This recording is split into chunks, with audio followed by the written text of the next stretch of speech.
everyone, and welcome to the big show. I am your host, Jerk, and how is everybody doing?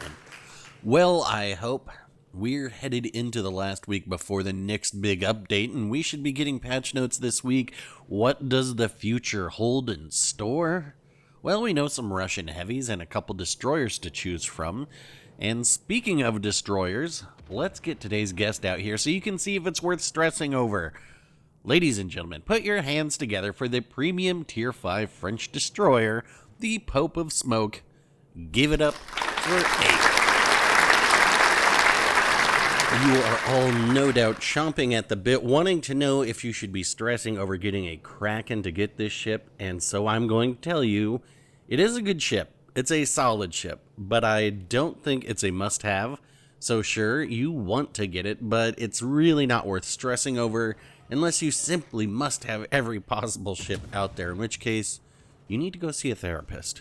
Now, before we talk much about it, though, let me get the commander and modules up on the big screen, and we have Louis with Old Bay Seasoning, great on seafood and destroyers, and Sergio Splendento making his triumphant first-time appearance.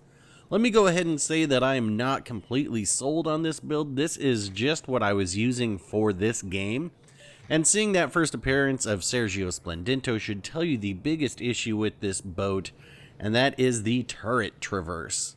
I could put the module on there that helps as well, but in my time playing with that, I found I didn't like the reload penalty to the guns, and my shells tended to fly all over the place. And speaking of these guns, they are 139 millimeters, which means at this tier you are quite capable of hitting the Citadel on most cruisers you run into. Unfortunately, you won't be seeing much of that in this particular game, as there's but one lowly cruiser on the red team, though I can't remember if we end up sinking them or not. We might. There is a pretty good chance, because we are going to sink a lot of the red team. And it's not one of those highest damage, highest XP games. It just happens to be RNG was on my side, lighting fires and getting floods. So, first one we're going to get, though, is this destroyer just sitting in smoke.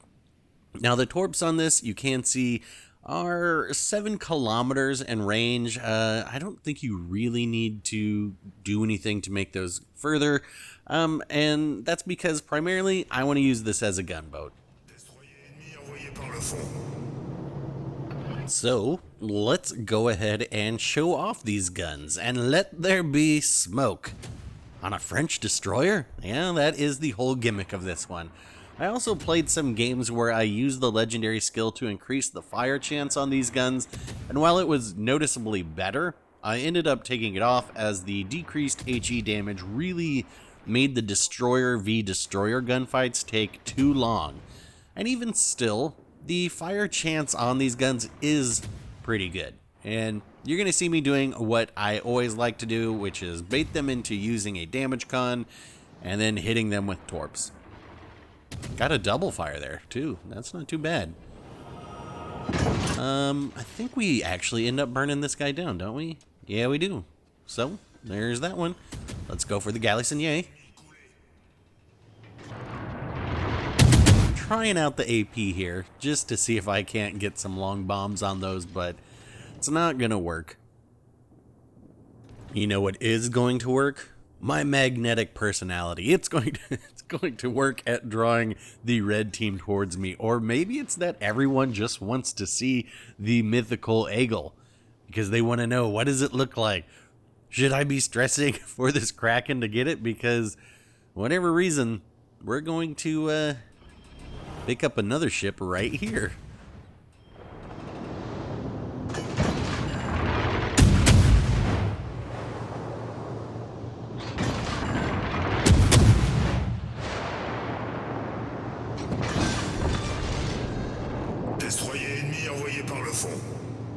As I showed you just a little bit ago, we do have Louis on here, and I have tried Philippe Amberger to push it more towards a torpedo boat, and that works fine as well. It really just comes down to your playstyle.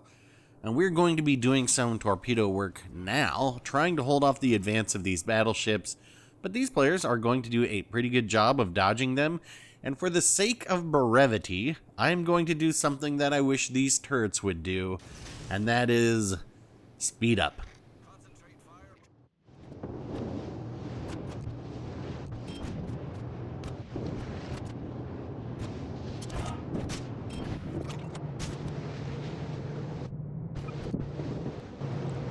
So in case you missed it there, we did catch the New Mexico with a torp and cause flooding, so I'm just waiting for their damage control to end, and since the California is behind the island and I won't have two battleships firing away at me, I'm going to go ahead and open up and try and get a fire on there.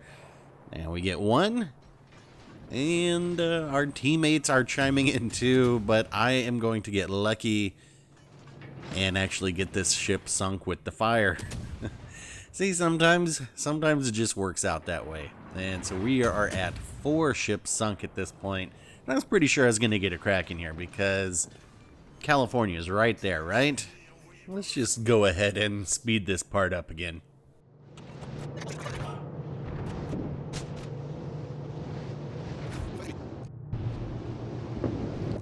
Sometimes you get yoinked, and sometimes you do the yoinking.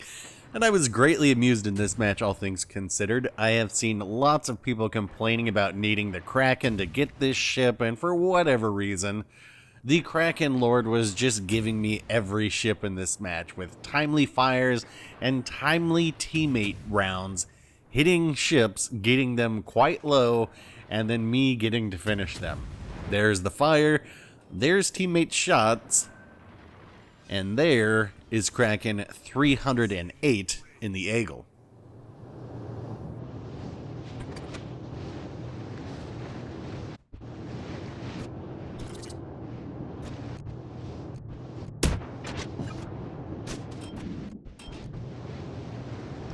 Trying to be a good teammate, I checked to see if anyone else was close to getting a Kraken before realizing my idiocy.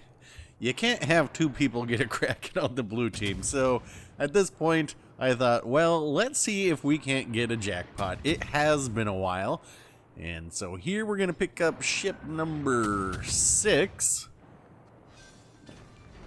And there is a West Virginia coming around this side of the island, which is going to make this pretty easy as well. And I'll just go ahead and let you guys see the incredible luck I have once again of a teammate just leaving the ship on a sliver of health and me getting the 7th ship sunk.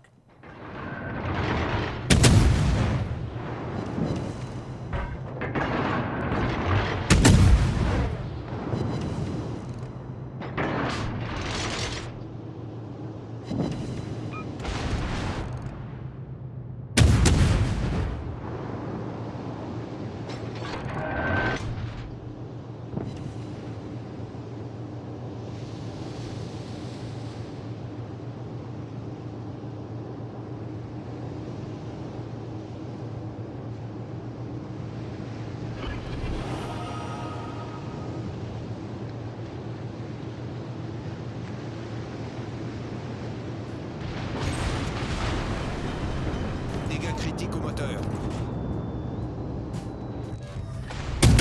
Problème résolu, chef.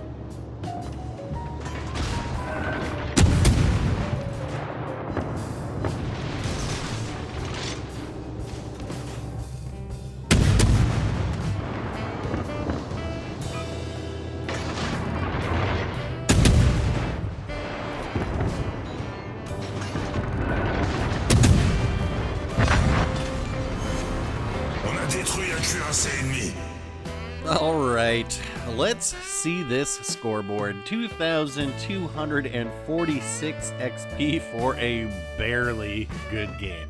But a pretty good game for both sides, really. And that's going to wrap it up for this one.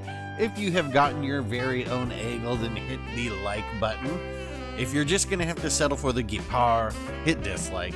And to make sure you don't miss the crack team of reporters down at KRK and Channel 5's news hot take on the next patch, set your VCR to subscribe. Thanks for watching, folks. I'll get back out there for another one soon, and we'll talk then.